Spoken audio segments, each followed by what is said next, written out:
வணக்கம் நேயர்களே, விஷன் 9 டிவிக்காக நான் உங்கள் லக்ஷ்மி நாராயணன். இப்போ நம்ம பார்க்க போகிறது வார ராசி பலன். 1ஆம் தேதியிலேருந்து 7ஆம் தேதி வரை எப்படி இருக்க போதான்னு பார்க்க போகிறோம். எப்போதுமே சொல்கிறதாங்க, லக்னத்தை பாருங்கள். ராசிக்கு பார்ப்பதை விட லக்னத்தை பார்க்க ரொம்ப பர்ஃபெக்டாக இருக்கும். உதாரணமாக ஒரு மகர லக்னம் விருச்சிக ராசினா நீங்கள் விருச்சிக ராசிக்கான பலன்களை பார்க்கறத விட மகர ராசிக்கான பலன்களை பார்க்க ரொம்ப பர்ஃபெக்டாக இருக்கும். முதல்ல வர்றது பொது பலன்கள், அதுக்கப்புறம் தசாப்தி பலன்கள். உங்கள் ஜனகால ஜாதகத்தில் என்ன தசாபுக்தி அந்தரங்கள் வருதோ அதை நோட் பண்ணி வச்சு அதை மிங்கிள் பண்ணி பாருங்கள், ரொம்ப பர்ஃபெக்டாக இருக்கும். வீடியோட எண்டில் டிப் ஆஃப் த வீக் இருக்குது, மறக்காமல் பாருங்கள். ரிஷபராசி. ரிஷபராசிக்கு வந்து பார்த்தீங்கன்னா உங்களது ராசியாதிபதி சுக்கிரன் வந்து உங்களுக்கு 2இல் இருக்கார். ஸோ வேலை விஷயமாக இருந்த விஷயங்கள்லாம் கொஞ்சம் நல்ல மாற்றங்கள், நல்ல ஏற்றங்கள் வர்றதுக்கான வாய்ப்புகள் இருக்குது. மட்டும் குறை நிறைய கண்டுபிடிக்கிற மாதிரி சூழ்நிலை இருக்கும். அதை மட்டும் கொஞ்சம் அவாய்ட் பண்ணிக்கிட்டிங்கன்னா ரொம்ப நல்லது. அதுக்கப்புறம் பார்க்கும்போது உங்களுக்கு 2, 5ஆம் அதிபதி புதன் பரிவர்த்தனை 2லே இருக்கும்போது நல்ல வருமானங்கள், கலைஞர்களுக்கு வந்து நல்ல வாய்ப்புகள் வர்றதுக்கான வாய்ப்புகள் எல்லாமே ரொம்ப சூப்பராக இருக்குங்க. அதுக்கப்புறம் பார்க்கும்போது உங்களுக்கு 3ஆம் அதிபதியான சந்திரன் வேலை விஷயங்கள், அற்புதமான விஷயங்களை கொடுக்கறதுக்கான வாய்ப்பு எல்லாமே ரொம்ப நல்லா இருக்குது. சுப நிகழ்ச்சி சம்மந்தமான விஷயங்கள் எல்லாமே நடைபெறும் இந்த வாரத்தில். ஸோ அதெல்லாமே ரொம்ப சிறப்பு. அதுக்கப்புறம் பார்க்கும்போது அதுக்கான அலைச்சல்கள் இருக்கும். 3, 7 போது கொஞ்சம் வந்து நம்ம கேரக்டரில் கொஞ்சம் கவனமாக இருக்கணும். கொஞ்சம் மனசு சலனங்கள் வர்றதுக்கான வாய்ப்பு, அதெல்லாம் கொஞ்சம் கவனமாக பார்த்துக்கணும். அதுக்கப்புறம் 4ஆம் அதிபதியான சூரியன் வந்து பார்த்திங்கன்னா ராசியிலே இருந்து சந்திரனுடைய சாரத்தில் இருக்கும்போது பழைய சொத்துக்கள் ஏதாவது விற்று புது சொத்துக்கள் வாங்குறது, வண்டி வாகனங்கள் வாங்குகிற யோகங்களை கண்டிப்பாக கொடுக்குங்க. அதுக்கப்புறம் உங்களது 7ஆம் அதிபதியான செவ்வாய். ஸோ 7ஆம் அதிபதி செவ்வாய் 12ல் இருக்கும்போது நிறைய சுப நிகழ்ச்சிகள் சம்மந்தமான விஷயங்களுக்கு அலைச்சல்கள் ஜாஸ்தியாக இருக்கும். அதுக்கான பிரயாணங்கள் அந்த மாதிரி விஷயங்கள் நல்லாயிருக்கும். கொஞ்சம் வந்து மனைவிக்காக நிறைய வேலைகளை இழுத்து போட்டு பண்ணுற மாதிரி விஷயங்களை கண்டிப்பாக ஏற்படுத்துங்க.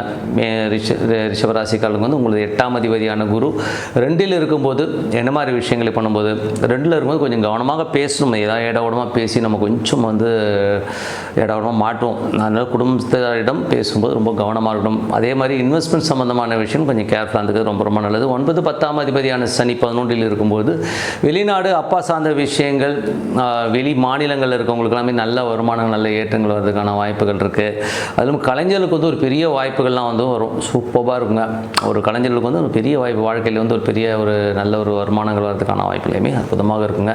ஸோ இதெல்லாமே ரொம்ப சிறப்பு தான். பட் என்ன இருந்தாலும் சனி வந்து புதனுடைய அந்த நட்சத்திரத்தில் போகிற அந்த காலகட்டங்களில் வந்து மற்றவர்கள் நம்ம ஏமாற்றுவதற்கான விஷயங்கள் நிறைய இருக்கும். அதனால் வந்து வெளுத்ததெல்லாம் பால்னு நம்பி ஏமாறாமல் இருக்கிறது, கொஞ்சம் உஷாராக இருந்துக்கிறது ரொம்ப நல்லதுங்க. மற்றபடி என்னங்க, இதுவரை பார்த்த பொது பலன்கள். இப்போ பாவு தசாபதி பலன்கள். ரிஷப லக்னமாக இருந்து சூரிய தசாபதினு சூரியன் 4ஆம் அதிபதி சூரியன் ராசியிலே இருக்கும்போது புதிய வண்டி வாகனங்கள், வீடு, நிலமுலங்கள் வாங்கலாங்கிற எண்ணங்களை எல்லாமே கண்டிப்பாக ஏற்படுத்தும். ரிஷப லக்னமாக இருந்து சந்திர தசாபதி. சந்திரன் வந்து பார்த்திங்கன்னா ரொம்ப சிறப்பான விஷயங்கள், நல்ல ஏற்றங்கள், சுப நிகழ்ச்சி சம்பந்தமான விஷயங்களுமே அற்புதமாக இருக்குது. சனி ஞாயிறு கிழமைகளில் மட்டும் கொஞ்சம் கவனமாக இருக்கணும். கொஞ்சம் வந்து ஒரு ஸ்ட்ரெஸ்ஸோ டென்ஷனோ வர்றதுக்கான வாய்ப்புகள் நிறைய இருக்குது. அதுக்கப்புறம் பார்க்கும்போது ரிஷப லக்னமாக இருந்து செவ்வாய் தசாபதி. செவ்வாய் வந்து 12ல் இருக்கும். சுப நிகழ்ச்சிகள் சம்பந்தமான விஷயம், கொஞ்சம் விரயங்கள் இருக்கும். பெண்கள் மற்றும் மனைவி சார்ந்த உறவுகளுக்காக கொஞ்சம் நிறைய செலவு பண்ணுறமான சூழ்நிலை கண்டிப்பாக ஏற்படுத்துங்க. ரிஷப லக்னமாக இருந்து ராகு தசாபதி. ராகு வந்து தொழில் ரீதியான விஷயம் நல்ல ஏற்றங்களையும் நல்ல லாபங்களையும் கொடுக்கறதுக்கான வாய்ப்புகளுமே ரொம்ப நல்லா இருக்குது. ரிஷப லக்னமாக இருந்து குரு தசாபதி. குரு வந்து உங்களுக்கு 8ஆம் அதிபதி 2இல் இருக்கும்போது பார்த்து பேசணும், கொஞ்சம் ஏடாவிடமாக பேசணும். இன்வெஸ்ட்மெண்ட் சம்பந்தமான விஷயம் கொஞ்சம் கேர்ஃபுல்லாக இருந்துக்கிறது ரொம்ப நல்லது. ரிஷப லக்னமாக வந்து சனி தசாபதி. சனி வந்து நல்ல லாபங்கள், நல்ல ஏற்றங்கள், தந்தை சார்ந்த விஷயங்கள், வெளிநாடு வெளி மாநிலங்கள் இருக்கும், நல்ல வருமானங்களை கொடுக்கும். தொழில் ரீதியான விஷயங்களும் அடுத்த கட்டத்திற்கு போகிறதுக்கான வாய்ப்புகளை கண்டிப்பாக கொடுக்குங்க. ஸோ இது வந்து ரொம்ப அற்புதமான விஷயங்கள். இருந்தாலும் சில பேர் ஏமாறுவதற்கான வாய்ப்புகள் நிறைய இருக்கிறனால கொஞ்சம் வந்து அலர்ட்டாக இருந்துக்கிறது ரொம்ப நல்லதுங்க. ரிஷப லக்னமாக வந்து புதன் தசாபதி. புதன் வந்து பார்த்திங்கன்னா உங்களுக்கு பரிவர்த்தனை இருக்கும்போது நல்ல வருமானம், நல்ல ஏற்றங்கள் கொடுக்கணும்.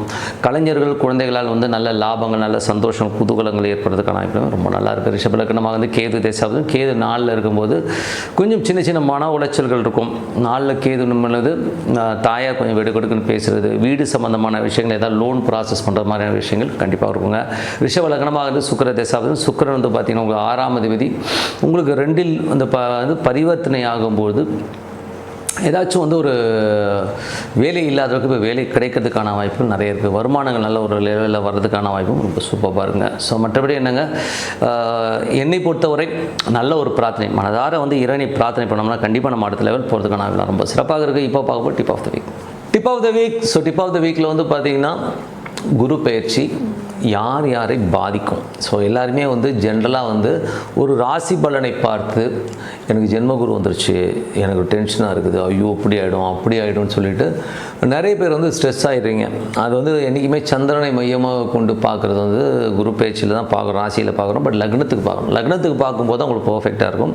ஜென்ரலாக சொல்கிறேனே எப்படிலாம் வந்து குரு பயிற்சி உங்களை பாதிக்குங்கிறது வந்து என்ன மாதிரி விஷயம்னா, நம்பர் 1, உங்கள் லக்னத்துக்கு வந்து குருவின் தசாபுக்திகள், அதாவது குருவுடைய தசாபுக்திகளோ இல்லாட்டி உங்களுக்கு நடக்கிற தசாபுக்திகளோ வந்து குருவுடைய நட்சத்திரம் நடக்கிற தசாபுக்திகள் நடந்ததுன்னா அப்போ வந்து உங்களுக்கு வந்து அந்த காலகட்டங்களில் வந்து ஒரு டென்ஷனையோ ஸ்ட்ரெஸ்ஸையோ கண்டிப்பாக ஏற்படுத்தும். அதுவும் அது நெகட்டிவான இடத்துல இருந்தால். உதாரணமாக பார்த்தீங்கன்னா இப்போ வந்து 5 8ஆம் அதிபதி சிம்மராசிக்காரர்கள் வந்து 5 8ஆம் அதிபதி குரு வந்து பெரிய ஐயோ அஷ்டம குரு பயங்கர டென்ஷன் பண்ணுவார் அப்படிலாம் சொல்லுவாங்க.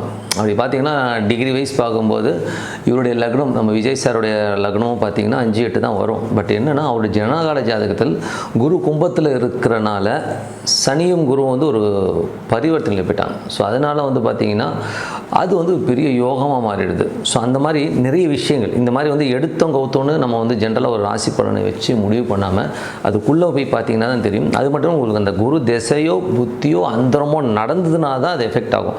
அது நடக்கலைன்னா அதோடைய பர்சன்டேஜ் வந்து மிஞ்சி போனால் ஒரு 5% தான் நடக்கும். எல்லா காலமும் அப்படியே ஒரு வருஷமும் போட்டு அடிக்கும் உதைக்கும்னு சொல்கிறதுலாம் வந்து ரொம்ப தவறுதலான விஷயம். அது மட்டும் இல்லாமல் அவர் பிரயாணிக்கிற நட்சத்திரங்கள் அது ரொம்ப மேஜராக வேலை செய்யும். உதாரணத்துக்கு வந்து குரு வந்து கடகத்துக்கு வந்து பயிற்சியாகி போகும்போது அவர் சுயசாரத்தில் இருப்பார். ஸோ புனர்பூசத்தில் போவார், அதுக்கப்புறம் பூச நட்சத்திரத்தில் போவார். ஸோ பூச நட்சத்திரத்தில் போகும்போது என்ன ஆகும்னா சனியுடைய விஷயங்கள் யாருக்கெல்லாம் இருக்கோ அவங்களுக்கு சனி திசை நடக்கிறவங்க, சனி தசாபுத்தி அந்த நடக்கிறவங்க அவங்களுக்குலாம் வந்து கண்டிப்பாக ஒரு பாதிப்பை கொடுக்கும், ப்ளஸ்ஸும் கொடுக்கும் மைனஸும் கொடுக்கும். அவங்க ஜனனகால ஜாதகத்தை வச்சு தான். அதே மாதிரி வந்து பார்த்திங்கன்னா அதுக்கப்புறம் ஆயில்யத்துக்கு போகும். ஸோ ஆயில்யத்துக்கு போகும்போது எப்படி இருக்குது அப்படி தான் பார்க்கணுமே ஒழிய ஜென்ரலாக வந்து பொதுப்படையாக வந்து ஒரு குரு வந்து இப்படி பண்ணிட்டார் அப்படின்னு. அதே மாதிரி நிறைய பேர் சொல்லுவாங்க குருங்கிறவர் வந்து பார்த்திங்கன்னா நல்லவர், அவர் எல்லாமே கொடுத்துறாரு. அப்படி கிடையாது. எல்லா லக்னத்துக்கும் வந்து குரு வந்து நல்லவரானா கிடையவே கிடையாதுங்க. சிம்ம லக்னத்துக்கு வந்து 5 8ஆம் அதிபதி குரு. ஸோ 5 8ஆம் அதிபதி வந்து பார்த்திங்கன்னா உங்களுக்கு நல்ல இடத்துல அமைஞ்சார்னா அது 11ல் அமைஞ்சார்னா அது விபரீத ராஜகமாக போயிடும். அது மட்டும் இல்லாமல் வேறு எங்கேனாச்சும் அமைஞ்சிச்சுன்னா அது ஒரு பெரிய மைனஸாக போகும். ஸோ குரு பயிற்சியை வந்து பிளைண்டாக எடுத்துக்காதீங்க. உதாரணமாக சொல்ல போனால் அதே குரு கன்னி ராசிக்காரர்களுக்கு வந்து 7ஆம் அதிபதியும் மிதுன ராசிக்காரர்களுக்கு வந்து 7ஆம் அதிபதி வரும். ஸோ நாங்கள் லக்னத்துக்கு வந்து 7 7 பாதகஸ்தானம். அது வந்து கண்டிப்பாக ஒரு பாதகத்தை கண்டிப்பாக ஏற்படுத்தும் அந்த தசாபுத்தி காலங்களில் தான் உண்மையாக. ஸோ குருவை வந்து நீங்கள் பிளைண்டாக இது வந்து குரு வந்து எனக்கு தப்பாக பண்ணுவார் அப்படி பண்ணாலும் தப்பாகவும் எடுத்துக்காதீங்க, ராங்காகவும் எடுத்துக்காதீங்க. அந்த தசாபுத்தி அந்தரங்கள் உங்களுக்கு நடக்கணும். இல்லை உங்களுக்கு நடக்கிற தசாபுத்தி அந்தரம் அந்த நட்சத்திரம் குருடைய நட்சத்திரம் இருக்கணும். அந்த மாதிரி இருந்ததுன்னா கண்டிப்பாக இந்த பாதிப்புகளை அந்த ஏற்படுத்துங்கிறத எந்தவித மாற்றமும் இல்லை. அதே நேரத்தில் வந்து பார்த்திங்கன்னா உங்கள் ஜனகால ஜாதகத்தில் யாருக்கெல்லாம் கடகத்தில் கிரகம் இருக்கோ அது மேலே குரு போகும்போது கண்டிப்பாக ஒரு பாதிப்பு. உதாரணத்துக்கு சொல்ல போனோம்னா 1971 72 பிறந்தவர்கள்லாம் பார்த்திங்கன்னா கடகத்தில் வந்து கேது இருக்கும். ஸோ என்னை எப்படி சொல்கிறேன்னா என்னுடைய ஜாதகத்தில் வந்து கடகத்தில் கேது இருக்குது. ஸோ கடகத்தில் கேது இருக்குன்னா அப்போ குரு வந்து பேச்சியாகி வராரு. பேச்சியாகி அங்கே வரும்போது அந்த குருவும் என்னோடய ஜனகால ஜாதகத்தில் இருக்க கேதும் மீட் ஆகும்போது கண்டிப்பாக ஒரு பிரச்சனையை கண்டிப்பாக ஏற்படுத்தப்படுறது. அது காலகட்டம் என்ன ஒரு 2 மாதம் வச்சு செஞ்சுருவாங்கன்றது தான் உண்மை. எனக்கு என்ன தான் வேறு ராசி ஈசி எது இருந்தாலும் அந்த கேது இருக்கிற இடத்தில் என்ன ஜனகால ஜாதகத்தில் கேது இருக்கிற இடத்துல அந்த குரு போகும்போது கண்டிப்பாக வந்து இந்த பிரச்சனையை நான் ஃபேஸ் பண்ணி தான் ஆகணுமே ஒழிய. ஸோ இந்த நாடி முறைன்னு சொல்லுவோம். ஸோ இந்த மாதிரி முறையில் பண்ணுறது பர்ஃபெக்டாக வருமே ஒழிய மற்றபடி வந்து ஜென்ரலாக வந்து குரு வந்து ஜென்மத்துக்கு வந்துட்டார் ரொம்ப கஷ்டப்படணும், 7.5 சனி வந்து வச்சு ரொம்ப கஷ்டப்படணுன்றதுலாம் வந்து ரொம்ப தவறுதலான விஷயம். அதுக்கு ஒரு உதாரணம் சொல்லணுன்னா கூட என்னுடைய நண்பர் வந்து பார்த்திங்கன்னா ஒரு பாடலாசிரியர். அவர் வந்து பார்த்திங்கன்னா உள்ளத்தை அளித்தா பழனி பாரதி.